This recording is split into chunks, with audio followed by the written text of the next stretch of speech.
sí, ya, bueno, va a ser el tercer mundial que disputemos.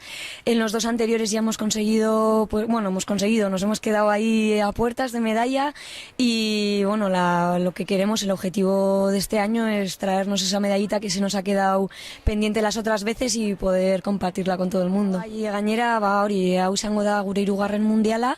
Eta aurreko bietan, geratu gara pizkatzo bat horre kilikan, ez? Geratu zaigu puestutzu azkena, domina hori lortzeko, eta orduan aurtengo helburua da etxera bueltatzea eta guztiokin banatu alizatea domin hori. Bai, egietan oso ona litzateke, oso posgarria.